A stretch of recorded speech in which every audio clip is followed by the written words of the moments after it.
Before we start off with the actual text here, we'll start off with the mabadi, which is like the beginning or the things that we start off with in the beginning of ilm Usul al-Fiqh. And so, of course, knowing what we're studying before we study it is important. And I don't want to go too into details at the very beginning, but just so we have a general understanding of what we're getting into before we get into it. So in general, like what we would say, what is Usul al-Fiqh? It's the ways of coming about with fiqh. Like how do we get to the rulings in fiqh? Ala sabil al-ijmal. And this is in a general way. This is not something that's in specific for this thing or this thing or this thing, but it's rather in a general way. That's what ijmal would mean. وَكَيْفِيَةُ الْإِسْتِدْلَالِ. And how are we using the different adillah that we have, or like the different evidences? How do we get the ruling from the evidences? So how do we get that? As well as the different types of so, and this is like, so we'd have the different ways that we get understanding and rulings from that, as well as the different things that we would need to understand as someone who's getting the rulings from them, as like a mujtahid. If we ever get to this level of ijtihad, we have all the tools in our belt that we need to actually do ijtihad. And this is of the importance of Usul al-Fiqh. It gives you these tools, and it also tells you at the end of this matan warakat, we'll talk about what does the mujtahid, what are the tools that he needs to have in his belt for him to actually be qualified to do ijtihad. And this is of the things that Usul al-Fiqh will talk about. We'll talk about this. And also the things that Usul al-Fiqh talks about is it talks about the different evidences that get us to what we're looking for, such as like the Quran, the Sunnah, how do we understand them, and also like ijma', and which is consensus, as well as qiyas. And we'll talk about what is qiyas, when can we use it, when can we not use it, and what is a good qiyas. And then there's a couple other evidences that come after that, which are kind of stem from these. But these are the main four that we'll talk about, and there's a couple other ones such as istishab and some other evidences that are like general that we'll talk about. And some of the benefits, like what are the benefits of like Usul al-Fiqh? Some of the benefits is that we actually get the ability to actually use the text to get something from the text. We can see the text and we can get something from it that is of benefit, as opposed to someone who hears the Quran, like the average person, maybe they hear the Quran, but how could they actually understand what this means for them? Without Usul al-Fiqh, they won't be able to use this text in a way that benefits them. They have to go to somebody that is qualified or understands, so that they know that they're using it properly.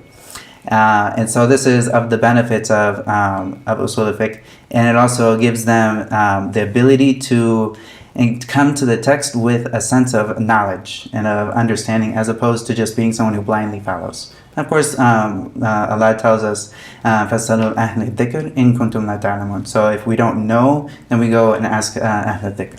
And so, of course, we do this when we're at this beginning stage, but when we can come to a point where we can actually see it for ourselves, this is something that's a much greater level. And of course, as Tulab al-Ilm, inshallah, we get to that point where we can see where the evidence comes from and see what's the strongest evidence. And this is what Usul al-Fiqh, inshallah, will get us those tools to eventually get to that point of understanding it. And so that we can understand what Allah means in the Quran, and also what the Prophet ﷺ means when he talks in the Quran and the Sunnah. We can understand what this actually means. Like, this is something that we need Usul al-Fiqh to understand what is the actual intention for what we're hearing and what we're reading. And this is of the benefits of Usul al-Fiqh, as well as we can know that the Sharia is something that is good for every time and place. And this is of the beauty of the Sharia. When we talk about qiyas, and we also talk about like ijma' and these things, we'll see that the Sharia is something that it doesn't stop in that time with the Sahaba, but it's something that is constantly growing as new issues come. The Sharia always has an answer for anything that comes up. It's always been laid out. Or if this thing that is new per se with us, if this is something new that's with us, its likeness has already been talked about. And so this is of the beauties of the Sharia. And when we study Usul al-Fiqh, we'll see that the Sharia is good for every time and place.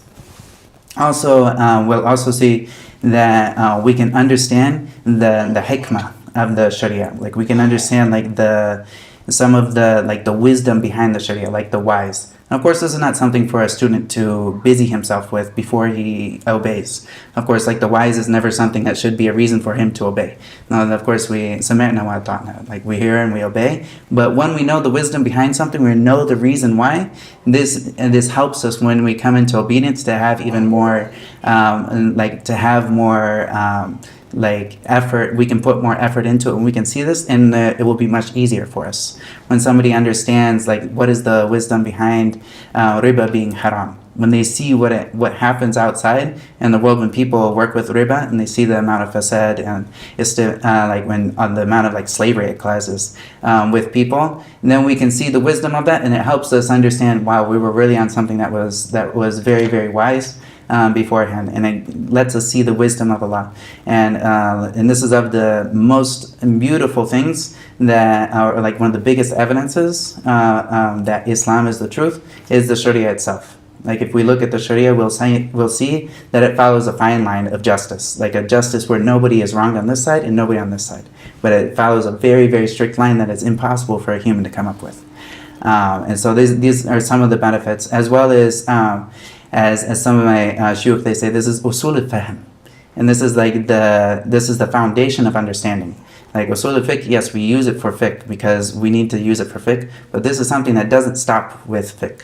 You'll see when you go into and you want to study ulum al-Quran, you have to have usul al-Fiqh. This is something that usul al-Fiqh is absolutely important for you to study ulum al-Quran. If you want to, because a part of ulum al-Quran, a lot of it is talked about in usul al-Fiqh, such as nasikh wal mansukh.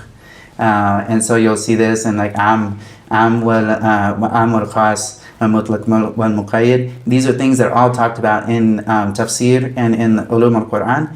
And this is something that will open the doors for you to understand things and the meaning of authors as well. When authors talk about things and say books of nahu, or in books of mantiq, or books or any book, this will help you understand how to pull the meaning out of what they're saying. And this is of the beauties of usul al-fiqh, that it is like the usul al-fahm. And so this is one of it enters into so many different ulum that it's very, very beneficial.